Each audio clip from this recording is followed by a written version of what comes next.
മഹാഭാരത കഥകളുടെ മറ്റൊരധ്യായത്തിലേക്ക് ഏവർക്കും സ്വാഗതം.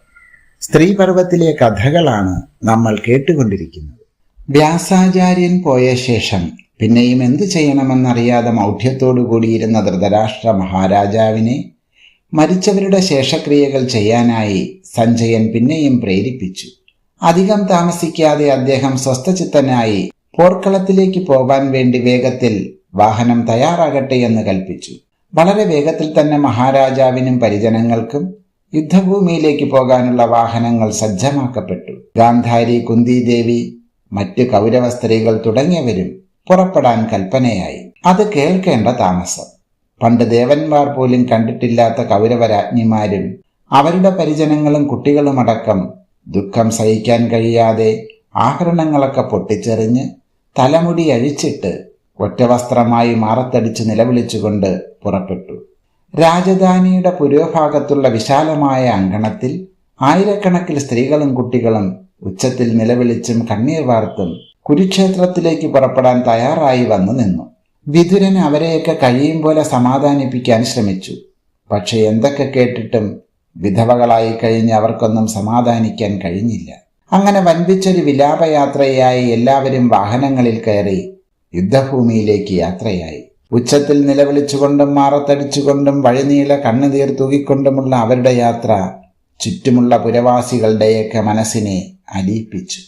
അക്കാരണത്താൽ അസംഖ്യം പൗരന്മാരും അവരുടെ പിന്നാലെ കുരുക്ഷേത്രത്തിലെ യുദ്ധഭൂമിയിലേക്ക് പോയി.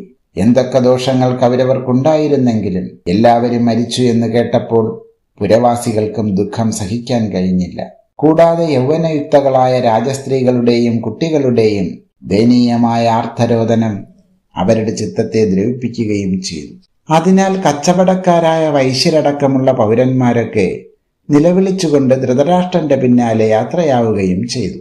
അങ്ങനെ മഹാരാജാവും പരിജനങ്ങളും രാജസ്ത്രീകളും അടങ്ങിയ ആ വിലാപയാത്ര ഹസ്തിനാപുര പട്ടണത്തെ പിന്നിട്ട് ഒരു വിളിപ്പാട് ദൂരം ചെന്നപ്പോൾ കൃപനും കൃതവർമാവും അശ്വത്ഥാമാവും കൂടി വരുന്നതായി കണ്ടു. മഹാരാജാവും പരിജനങ്ങളും യുദ്ധഭൂമിയിലേക്കാണ് പുറപ്പെട്ടിരിക്കുന്നതെന്ന് അവർക്ക് മനസ്സിലായി. അവർ 3 പേരും വന്ന് ധൃതരാഷ്ട്രനെയും ഗാന്ധാരി രാജ്ഞിയെയും വണങ്ങി. കുരുക്ഷേത്രത്തിൽ നടന്ന വർത്തമാനങ്ങളൊക്കെ അവർ മഹാരാജാവിനെ അറിയിച്ചു. അവസാനം മരിച്ചത് ദുര്യോധനനാണ്. അവസാനം നടന്ന ഗദായുദ്ധത്തിൽ ഭീമസേനനാണ് ദുര്യോധനനെ വീഴ്ത്തിയത്. വാസ്തവത്തിൽ അത് ധാർമ്മികമായിട്ടായിരുന്നില്ല. അധർമ്മം പ്രവർത്തിച്ചാണ് ഭീമൻ ദുര്യോധനനെ വീഴ്ത്തിയത്. അതുകണ്ട് പൊറുക്കാൻ കഴിയാതെ ഞങ്ങളും രാത്രിയിൽ പാണ്ഡവരുടെ ശിബിരത്തിൽ തീ കൊടുത്തു. ദൃഷ്ടദ്യുമ്നാദി പാഞ്ചാലരെയും സോമകരെയും വിരാടരെയും പാഞ്ചാലി പുത്രന്മാരെയും ഒക്കെ കൊല്ലുകയും ചെയ്തു എന്നൊക്കെ അവർ ധൃതരാഷ്ട്ര മഹാരാജാവിനെ ധരിപ്പിച്ചു. ഇനി പാണ്ഡവർ തങ്ങളെ തിരഞ്ഞു വരാതിരിക്കില്ലെന്നും മഹാപ്രഭാവശാലികളായ അവരെ ജയിക്കാൻ തങ്ങൾക്ക് കഴിയില്ലെന്നും അതിനാൽ വേഗത്തിൽ എങ്ങോട്ടെങ്കിലും പോകാൻ അനുവാദം തരണമെന്ന് അപേക്ഷിക്കുകയും ചെയ്തു. ഗാന്ധാരി ദേവിയോടും വിവരങ്ങളെല്ലാം പറഞ്ഞു. അനന്തരം അവരെ 2 പേരെയും പ്രദക്ഷിണം വെച്ച് വണങ്ങി അവരുടെ അനുവാദപ്രകാരം പ്രസ്തുത 3 പേരും 3 വഴിക്ക് പിരിഞ്ഞു പോവുകയും ചെയ്തു. കൃപൻ നേരെ ഹസ്തിനാപുര രാജധാനിയിലേക്കാണ് പോയത്. കൃതവർമാവ് തന്റെ സ്വദേശമായ ദ്വാരകയിലേക്ക് തിരിച്ചു. അശ്വത്ഥാമാവ് വ്യാസാശ്രമത്തെ ലക്ഷ്യമാക്കി നടക്കുകയും ചെയ്തു. മഹാരാജാവിന്റെ വിലാപയാത്ര പിന്നെയും കുരുക്ഷേത്ര മാർഗത്തിലൂടെ മുന്നോട്ട് നീങ്ങുകയും ചെയ്തു. യുദ്ധത്തെ സംബന്ധിച്ചുള്ള എല്ലാ കാര്യങ്ങളും അവസാനിപ്പിച്ച് ഹസ്തിനാപുരിയിലേക്ക് മടങ്ങാൻ തുടങ്ങുകയാണ് പാണ്ഡവർ. അപ്പോഴാണ് വല്യച്ഛനും പരിവാരങ്ങളും കൂടെ യുദ്ധഭൂമിയിലേക്ക് പുറപ്പെട്ടിട്ടുണ്ടെന്നും അടുത്തെത്തി കഴിഞ്ഞുവെന്നും അറിഞ്ഞത്. ഉടനെ തന്നെ പാണ്ഡവരും ഭഗവാനും യുയുത്സു തുടങ്ങിയവരും പാഞ്ചാലി തുടങ്ങിയ സ്ത്രീകളും അവരെ എതിരേറ്റ് സ്വീകരിക്കാൻ തയ്യാറായി. യുദ്ധഭൂമിയും പാണ്ഡവരെയും കണ്ടതോടെ രാജസ്ത്രീകൾ ഉച്ചത്തിൽ പലതും പറഞ്ഞ് നിലവിളിക്കാൻ തുടങ്ങി. സകല ബന്ധുക്കളെയും സോദരന്മാരെയും ഭീഷ്മൻ തുടങ്ങിയ ഗുരുജനങ്ങളെയും പാഞ്ചാലി പുത്രന്മാർ അഭിമന്യു തുടങ്ങിയ പുത്രന്മാരെയും കൊന്നൊടുക്കിയ ശേഷം കിട്ടിയ രാജ്യം കൊണ്ട് എന്താണ് പ്രയോജനം? യുധിഷ്ഠിരൻ വാസ്തവത്തിൽ ധാർമ്മികനാണോ? അങ്ങനെയാണെങ്കിൽ ഭീഷ്മദ്രോണാദികളെ എന്തിനു കൊല്ലിച്ചു എന്നിങ്ങനെ പലതും പറഞ്ഞുകൊണ്ടാണ് അവർ വിലപിച്ചത്. അതൊക്കെ കേട്ട പാണ്ഡവർ അവരെ നോട്ടം കൊണ്ട് മാത്രം സമാധാനിപ്പിച്ച് ധൃതരാഷ്ട്ര മഹാരാജാവിനെയും ഗാന്ധാരി ദേവിയെയും ചെന്ന് വണങ്ങി.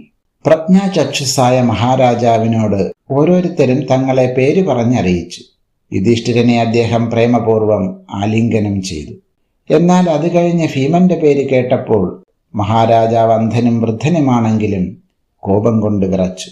അദ്ദേഹത്തിന്റെ പ്രക്ഷുബ്ധമായ ഭാവം കണ്ടപ്പോൾ ഭഗവാൻ പെട്ടെന്ന് ഭീമസേനനെ പിന്നിലേക്ക് തട്ടിമാറ്റി. മുൻകൂട്ടി തയ്യാറാക്കി വച്ചിരുന്നതും ഭീമന്റെ ആകൃതിയുള്ളതുമായ ഒരു ഇരുമ്പ് പ്രതിമയെ ധൃതരാഷ്ട്രന്റെ മുന്നിലേക്ക് വച്ചുകൊടുത്തു. ബാഹ്യദൃഷ്ടിയില്ലാത്ത അദ്ദേഹം അത് ഭീമസേനൻ തന്നെയാണെന്ന് തെറ്റിദ്ധരിച്ചു. മുറുക്കിപ്പിടിച്ച് ഗാഢമാമണ്ണം ആലിംഗനം ചെയ്തു.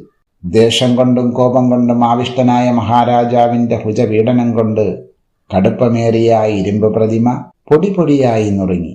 ചില ഉരുക്ക് കഷ്ണങ്ങൾ അവിടവിടെ തറച്ച് അദ്ദേഹത്തിന്റെ ശരീരത്തിന് പരിക്കുപറ്റി.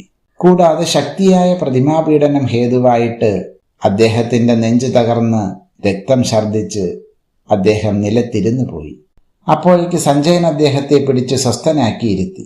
കുറച്ചു സമയം വിശ്രമിച്ച് ആശ്വസിച്ച ശേഷം അദ്ദേഹം സ്വസ്ഥനായി എഴുന്നേറ്റ് വിലപിക്കാൻ തുടങ്ങി.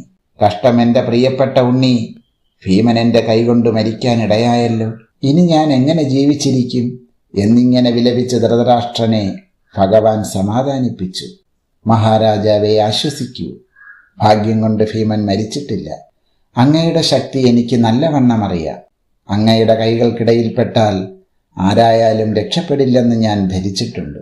അത്രമാത്രം ശക്തിയുണ്ട് അങ്ങേക്ക്.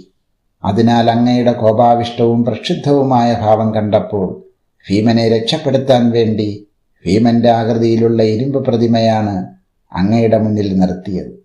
അതാണ് അങ്ങയുടെ കഠിനമായ ആലിംഗനം കൊണ്ടും ഭുജപീഡനം കൊണ്ടും പൊടിഞ്ഞു പോയത്. ഭാഗ്യവശാൽ ഭീമൻ സുരക്ഷിതനാണ് എന്നിങ്ങനെയുള്ള ഭഗവാന്റെ ആശ്വാസവചനം കേട്ടപ്പോൾ ധൃതരാഷ്ട്ര മഹാരാജാവ് അല്പം ലജ്ജിക്കാതിരുന്നില്ല. അദ്ദേഹം കൃതാർത്ഥതയെ പ്രകടിപ്പിച്ചുവെങ്കിലും അപ്പോഴും അദ്ദേഹത്തിന്റെ കോപവും ഈർഷ്യയും ശമിച്ചിട്ടുണ്ടായിരുന്നില്ല. ഉടനെ പരിചാരകരായ 2-4 സ്ത്രീകൾ വന്ന് ആ സ്ഥലം അടിച്ചു തള്ളിച്ച് ശുദ്ധി വരുത്തി. അനന്തരം ഭഗവാൻ വീണ്ടും ധൃതരാഷ്ട്രനോട് പറഞ്ഞു, മഹാരാജാവേ, അങ്ങ് വേദം പഠിച്ച ആളാണ്. ധാരാളം സജ്ജനങ്ങളെയും മഹാത്മാക്കളെയും സേവിച്ചവനാണ്. ആ സ്ഥിതിക്ക് അങ്ങയുടെ ബുദ്ധിക്ക് അസാധാരണമായ വിവേകവും ശമവും ഉണ്ടാകേണ്ടതാണ്. എന്നിട്ടും എന്തിനാണിങ്ങനെ കോപിക്കുന്നത്? പാണ്ഡവരെന്ത് തെറ്റാണ് ചെയ്തത്? ഞാനും ഭീഷ്മനും വിതുരനും എത്രയോ പ്രാവശ്യം അങ്ങയോട് പറഞ്ഞിട്ടില്ലേ? ദുര്യോധനന് വശകനായിരുന്ന അങ്ങേക്ക് അന്നതൊന്നും കേൾക്കാൻ തോന്നിയില്ല. ധർമ്മത്തിൽ അങ്ങ് കാണിച്ച അനാസ്ഥ കൊണ്ടല്ലേ ദ്രൗപദിയെ സഭയിലേക്ക് നയിച്ചത്? എന്നിങ്ങനെ കഴിഞ്ഞ ഓരോന്നും സൂക്ഷ്മമായി പരിശോധിച്ചാൽ അങ്ങയുടെ അശ്രദ്ധയുടെയും അനാസ്ഥതയുടെയും ഫലമല്ലേ? അതിന്റെ പരിണാമമാണിപ്പോൾ സംഭവിച്ചത്. അതിൽ പാണ്ഡവരെന്ത് പിഴച്ചു? എന്തിനാണങ്ങ് പാണ്ഡവരോട് ഈർഷ്യയും കോപവും വളർത്തുന്നത്? ധർമ്മത്തിന്റെ കാവൽക്കാരായ അവരെ ഇനിയെങ്കിലും ആദരിക്കുന്നതല്ലേ അങ്ങയ്ക്ക് ശ്രേയസ്സായിരിക്കുന്നത്? അങ്ങെന്തിനാണ് ഭീമനെ കൊല്ലാൻ നോക്കിയത്? കഷ്ടമായിപ്പോയി. ഇനിയും അങ്ങയുടെ ബുദ്ധിക്ക് തെളിവുണ്ടായില്ലേ? ഭഗവാന്റെ ഇപ്രകാരമുള്ള വാക്കുകളെ കേട്ട് കോപമടങ്ങി ശാന്തചിത്തനായ ധൃതരാഷ്ട്ര മഹാരാജാവ് മറുപടി പറഞ്ഞു, എനിക്കേറ്റവും ആരാധ്യനായ വാസുദേവ, അങ്ങ് പറഞ്ഞതൊക്കെ സത്യമാണ്. പുത്രദുഃഖം കൊണ്ട് ആർത്തനായ ഞാൻ തൽക്കാലം വികാരങ്ങൾക്ക് വശങ്കതനായി എന്തൊക്കെയോ ചെയ്തു പോയെന്നേയുള്ളൂ. എന്റെ മനസ്സിന്റെ ദൗർബല്യം കൊണ്ടാണ് ഇങ്ങനെയൊക്കെ സംഭവിച്ചത്. ഇരിക്കട്ടെ, ഇപ്പോഴെന്റെ വികാരക്ഷോഭങ്ങളെല്ലാം അടങ്ങി. ഞാൻ ശാന്തചിത്തനായി കഴിഞ്ഞു. എനിക്ക് പാണ്ഡവരോട് ആദരവും സ്നേഹവുമല്ലാതെ മറ്റൊന്നും തന്നെയില്ല. അവരെനിക്ക് ഏതൊരപരാധവും ചെയ്തിട്ടില്ലെന്നും ബോധ്യമായി. ഭാഗ്യം കൊണ്ട് അവിടുന്ന് രക്ഷിച്ചതിനാൽ ഭീമസേനൻ മരിക്കാനിടയായില്ലല്ലോ. ആ സംഗതി എന്നെ ചാരിതാർത്ഥനാക്കുന്നുണ്ട്. ഇപ്പോൾ ഞാൻ ഭീമനെയും മറ്റുള്ളവരെയും വാത്സല്യപൂർവ്വം അനുഗ്രഹിക്കുന്നു എന്നിങ്ങനെ പറഞ്ഞ് ശാന്തനായ ധൃതരാഷ്ട്ര മഹാരാജാവിനെ എല്ലാവരും ബഹുമാനിക്കുകയും അനുമോദിക്കുകയും ചെയ്തു. അനന്തരം ഭീമാർജുനന്മാരെയും മാതൃപുത്രന്മാരെയും അദ്ദേഹം പുൽകി അനുമോദിക്കുകയും ചെയ്തു. ഈ കഥാഭാഗങ്ങൾ ഇവിടെ പൂർത്തിയാകുന്നു. ബാക്കി കഥകൾ അടുത്ത ഭാഗത്തിൽ കേൾക്കാം. നന്ദി.